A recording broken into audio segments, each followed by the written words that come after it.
The backup for Men of War issues 1, 2, and 3 is called Human Shields, and it is quite literally just a story about normal Navy SEALs. There is no superheroics, there's nothing else, it's just a couple of guys doing Navy SEAL things. It is written by Jonathan Vankin and art by Phil Winslade, and just to keep it brief, because it is over 3 parts here, we are introduced to 2 Navy SEALs named Ice and Tracker. Of course, not their real names, but they are currently staking out a building. It is a school in, I don't think they directly say the name of the country, but it is a place that the U.S. technically is not at war with, so they are covert Navy SEALs.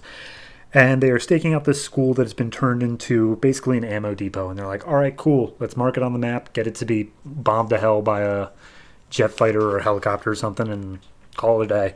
But as they are discussing this, Ice and Tracker, along with 2 other members, Reno and Litz, I think, they don't really matter that much, they start getting shot at, and Reno gets shot. So he's stuck down on the ground.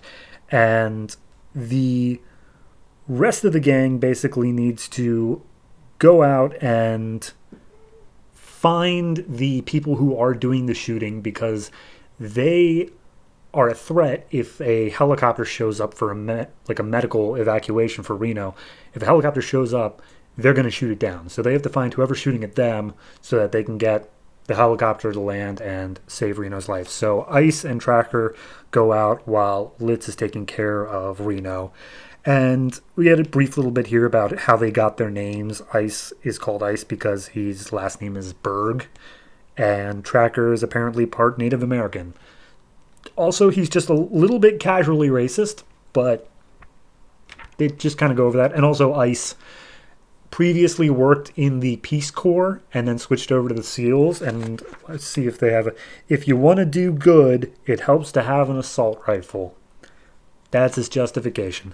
So he's going through, and they see a building that the sniper has to be in because it's the only building that's like more than 2 stories. So they start making their way inside. They hear shots being taken, so they figure that they must be shooting at their friends. So as long as they keep on hearing shots, they know that their teammates are still alive, because why would you shoot at a dead man?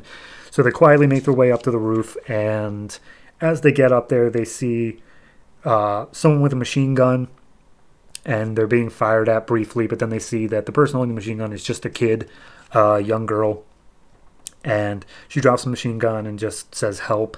And immediately Tracker's like, she's an armed combatant, we should be attacking her. And he's like, no, she put down the gun, she's not a threat, we have to be peaceful with her. So they go up to ask a few questions, and then a man pops up from behind her and starts shooting at them. Ice is seemingly down as Tracker takes out the actual enemy combatant. And as he goes up and checks on Ice, he's fine. He's like, hey, do you know where we can find these things? As he's talking to the girl.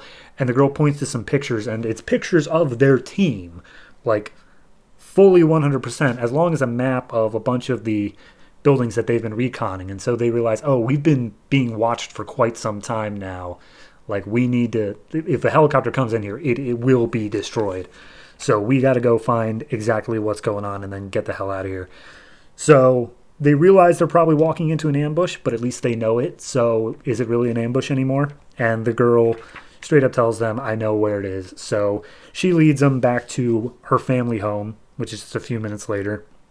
They see at least 3 guys with guns, and the girl, possibly on purpose, but also possibly just not realizing what she's doing, basically points out like where they are, like gives away their location.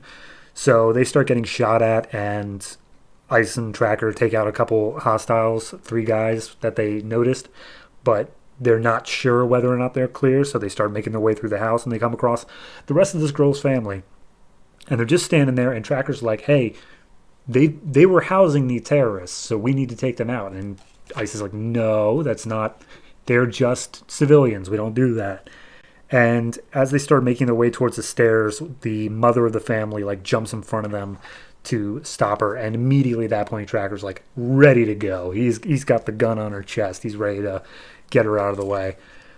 We see real quick that Reno is still not doing so hot, so Litz makes the choice to call in the helicopter. Like, either A, they found the RPG and they're taking care of it, or B, they're not, and either way, we gotta deal with this. So he calls in the chopper, so they're running out of time.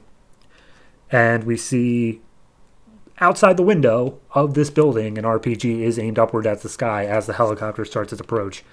So Tracker's still got the gun trained on the woman. She stands defiantly against him, and he eventually just shoves her out of the way.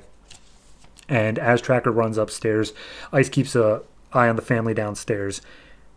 And Tracker turns the corner, and he hears a gunshot, and then Ice is like, okay, don't move, stay where you are, I need to go check on him, come on. And he calls up to him, and after he doesn't answer and he hears a woman screaming, he makes his way upstairs, and as he's about to come in the door, Tracker pops his head out, blood covered, mind you, and says, dude, you're not going to believe this, it's a girl. And he holds up a little baby. And as it turns out, the reason that the mom was trying to stop the soldiers from coming up is because there was a pregnant woman who was basically being held hostage by the dude with the RPG. So they didn't want the woman to die, clearly. And when he got up there, he shot the person with the gun and then just helped deliver the baby. So they're all happy to help the family out. And they realize how they've been completely scouted this whole time, and if they didn't take out all these guys, they would have all straight up died when they tried to leave. But they have, so they're like, oh, yep, well, we did it. And Reno is being carted off to safety. He'll be back in a week or less. And so they get all the buildings mapped out, and they're like, all right, these are the deposits. Navy SEALs did their job. And then we see jet planes just flying overhead, bombing the hell out of this city. And they're like, well, better not think about that. On to the next job. And that's where we leave off. Okay. I mean, it's an interesting enough little story. And I like that it doesn't shy away like too far from the fact of, there are prejudices and just, little casual racism. And even though our main character of Ice is pretty much just a saint the whole way through, and Track, of course, doesn't do anything too irredeemable, I at least like that they pointed on that, where he is just kind of a dick the whole time. And he's about to cross the edge like 3 times throughout the story. So I like that, in that it's not pretending everyone in the U.S. Army is just a saint. That being said, it still kind of is. Like, it's still just that same exact thing. I'm okay with that in a soldier story, though. Like, obviously, that's what it's going to be. It's not a whole lot of nuance, and it's just the backups as well, so whatever. That being said, art, fine. Pretty much house style, nothing that great about it. Writing-wise, also good. It sounds like they basically just picked up a bunch of things that actual Navy SEALs say and just put it into comic form, because, like, every page has at least one editor's note of, hey, here's what this jargon means. Like, here's what exfil in 10 means. Here's what an HVT means. Like, it explains it the whole way through, which makes it feel a bit more real at least. But regardless, it's fine. It's a fine backup story. I don't think it needed to be any longer. I don't think it really could have been any shorter. It just told the brief story it had, and it wrapped it up nicely. So yeah, on all accounts, it's fine. It's nothing fantastic, but it certainly isn't anything terrible either. Starting with Men of War issue 4, we got 3 backups that are all pretty much disconnected from each other and are all their own individual stories. So first one we got here is Frozen, written by B. Clay Moore and art by Paul McCaffrey. Technically, the title here is Skull and Bots. I don't know what that entails, but yeah. It opens up with basically an Ironmonger, I guess you could call it. Just big, bulky armor being used out in the middle of a desert on some quote-unquote insurgents. And they are just firing off shots, and then all of a sudden it starts freezing up, and he's just holding a guy in his hand, and he's not doing anything with them. And apparently, the guy inside the suit is non responsive. And Colonel is watching this thing from afar, and he's like, hey, our guy's not moving. What's going on in there? And the people who are, I guess, running a lab that made this armor back in DC, they're like, well, as it turns out, it's like 140 degrees over there, and the cooling system conks out at about 110 degrees. So all in all, your guy's probably unconscious in there. Additionally, we should have a remote control system that we could just get him out of there if this happens, but we kind of had to rush this suit's development, and we can't do that. So you're on your own. So the Squire, Colonel Squires is his name, and he's like, son of a bitch. All right. And they basically just, as the robot with the guy inside is taking some shots from the insurgents, Colonel makes a plan to get in there, fire off some tethers off of a different robot entirely that's like spider shaped, and drag it back so that they can get the guy out and get that robot back home. And basically, just skipping ahead shortly, the plan works. They get the robot, they're dragging it back, and they beat the insurgents. There's a little scene in the middle here where as they're like walking through how everything went wrong and how like they could try to dodge the blame for it. A woman walks in asking for a full report of what happened, and then we see sometime later the woman approaches this team of 2 scientists and is like, okay, so here's the deal. I went to Up the Grapevine and I told them exactly what happened, and because the cooling system was separately funded, it was not taken into account with our budgetary restrictions, and also we got extra time and money in order to make the remote control system work, and because you're working extra weeks, we also got extra funding for that. So all in all, we got several billion more dollars to help finish this product in the next few weeks. And one of the guys is like, are you saying we got a soldier trapped in a suit in the middle of a desert and nearly got him killed, and we got our funding increased? And then the lady's like, yep, have a nice day. And that's it. I feel like the entire point of the story is just how terrible the government manages to spend its money. Like, I feel like that's it. I feel like that's all we're saying here. Art-wise, it's fine. It's house style. Maybe a little bit more flair than usual, but still pretty normal. Writing-wise, the words they're individually saying are like, whatever. I feel like it's the overall message they're trying to get across of like, yeah, no. Like, even if you screw up horribly in the military, you're probably still going to be fine. Like, I don't know if that's what they're getting for. It's a funny enough point. Like, decent enough backup story. I give it a thumbs up, but, not too enthusiastically. Next up, we have Knife Fight, written by Matt Kint and Patrick Scherberger on art. And this one, there's not really a lot of play-by-play I can give. It's a man and a woman, and they are in a knife fight. And they don't know each other. They're on separate sides of this war, but I guess they both are of the belief that the knife fight is so personal, so like right on each other, that it is equivalent to like a whole relationship unfolding over the course of them trying to kill each other. Like, it's so intimate with each other because you are trying to kill each other. It is like literally life or death. So it starts off with them scuba diving and they're trying to stab each other, and then they make their way into a sewer and they try to stab each other, and then they make their way outside this building and they try to stab each other. Then a artillery shell goes off and explodes nearby, so they make their way inside of the building and try to stab each other. They make their way up to the roof and try to stab each other, and then as they're at the roof, finally the one dude is just sitting there, like, and he just lets the woman walk up and have a seat next to him, and they realize that in a different life they could have been friends or lovers or whatever.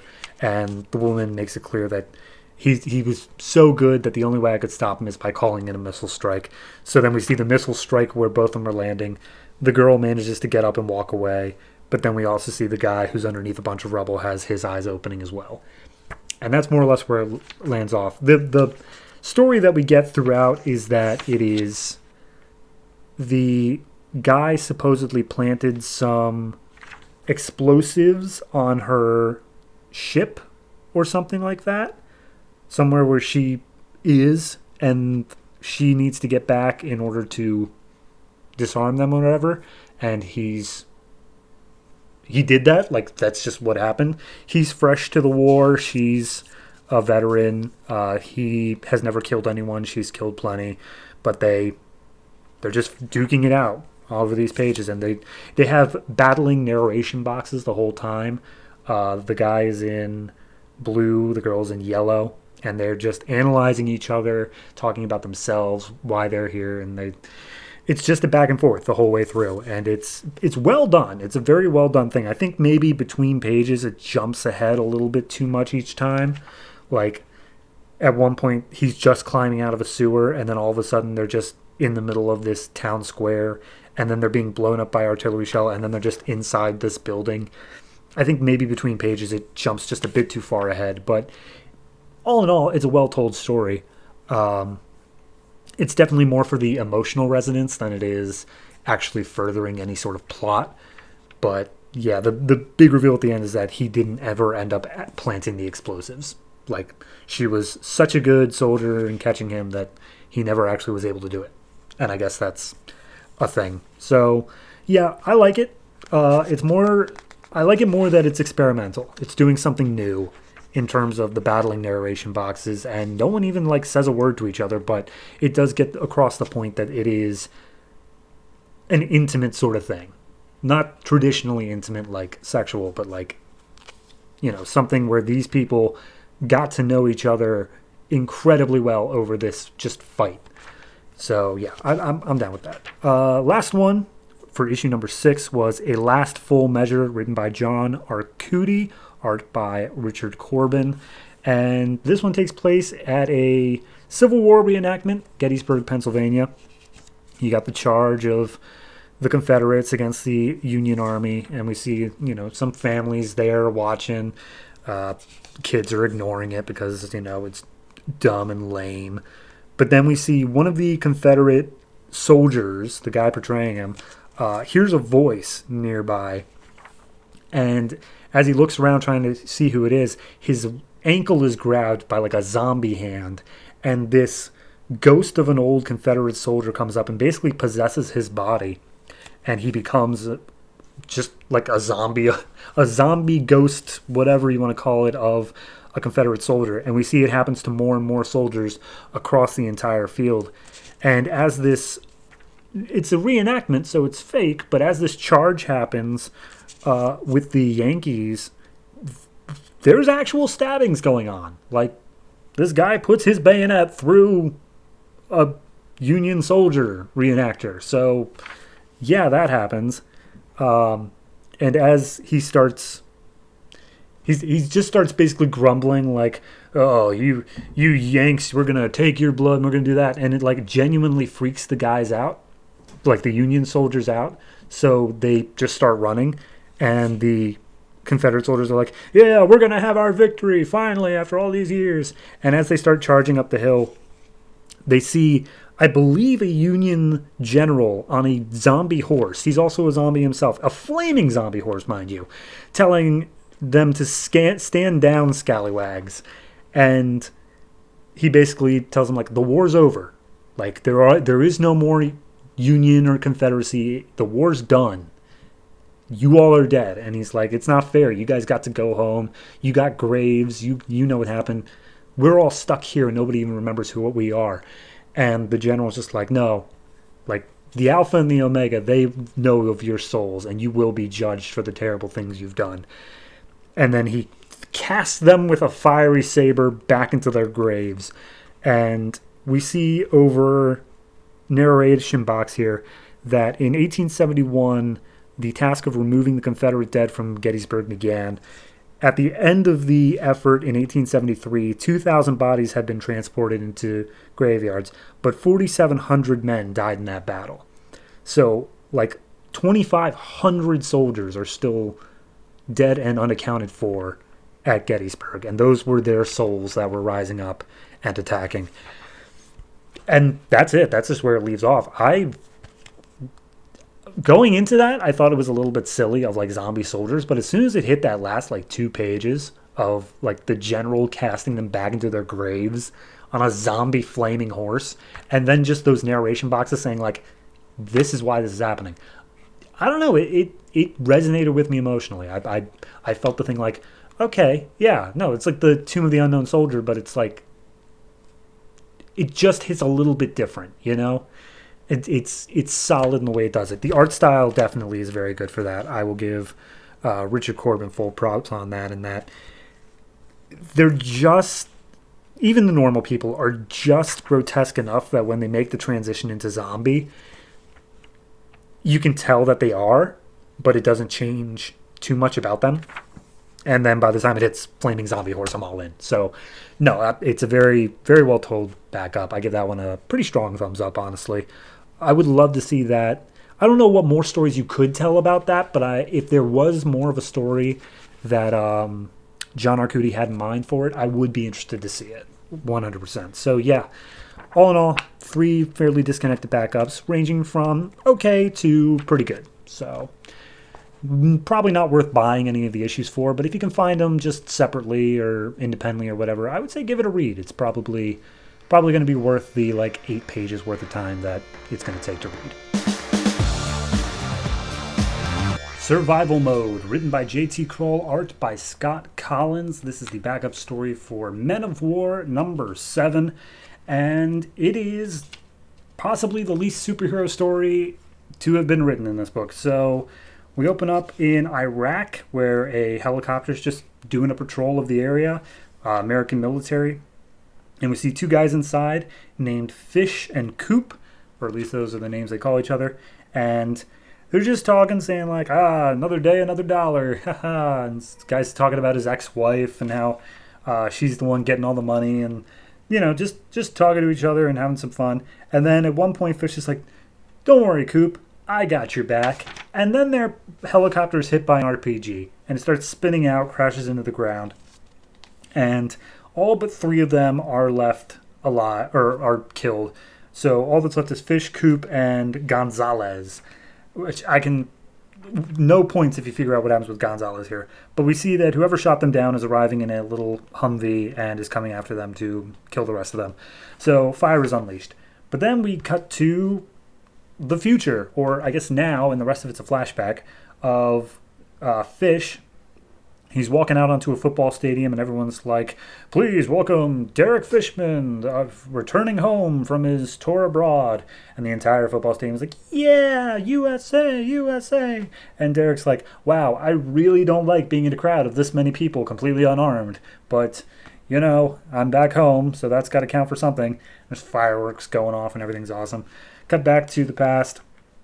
Their terrorists are shooting at them, and everyone's like, they're taking cover behind the rocks, and they're like, "Gonzalez, you okay?" And Gonzalez is like, no, and he dies. And so they're like, "All right, Gonzalez is out," and they keep on unloading fire. Cut to a party that I guess is in Fish's honor, and there are 2 kids who are playing some video games that use like what look to be like, they're orange, but they're full like rifles. And I don't know what video game this is, but they're playing each other. And one's like, "Hey, what do you say, bro?" Talking to Fish. "What do you say, bro? You gonna show us how it's done?" And he's like, maybe later." And everyone's just talking and gossiping about like absolutely pointless, useless things. Just like, "I can't believe she unfriended me on Facebook." And then like whenever they see Fish, they just give him like a thumbs up and a smile. And he's like, "Oh, this doesn't feel right at all." So then cut back to them being in cover. And they're like, "Okay, they're advancing on us. We need to do something now to be able to get out of here." So they each take a grenade, they unpin it, and they throw it out in the general direction of the terrorists to just give some cover, disorient them, and run for their lives. But as they get out of cover to do so, Coop ends up being shot in the shoulder. He's still good to walk, though, so they make their way. Then we cut back to Fish. It's actually been some time now, and he's apparently been going to a bunch of interviews. He's getting dressed up to go to them, and he just feels completely useless because his disability ran out, and he's just sitting there doing nothing. He's unable to get a job, and his parents are like, "Hey, don't worry about it. It's fine. We are fine. You have done enough. You have done plenty." But he still wants to be able to do more. So then we see that he has an interview at the local T-Mart, and the guy for the interview comes in, sits down, and it's between Derek and then just totally just dude bro, like Randy Evans is his name, and he's just chilling out. And the guy's like, hey, look, sorry, we don't usually do interviews this way, but I am completely swamped, so I'm just going to do like a joint interview with the two of you here. So, hey, Fishman, you served in the Army. Thank you for your service. And he's like, yeah, I'm sure you've had your share of stressful situations, Band of Brothers, Semper Fi, all that. He's like, yeah, totally.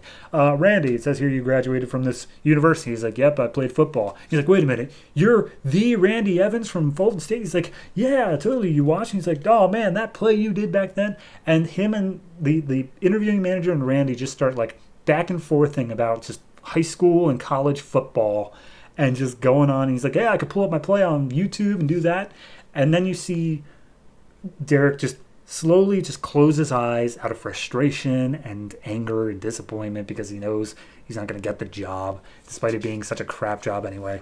And he's just upset about that. Cut back to the past one more time, and we see Cooper and Fish making their way over a ridge. He's trying to look at Cooper's wounds, and before he can get the chance, they stumble across two more insurgents that shoot Coop multiple times. There's no way he's surviving it.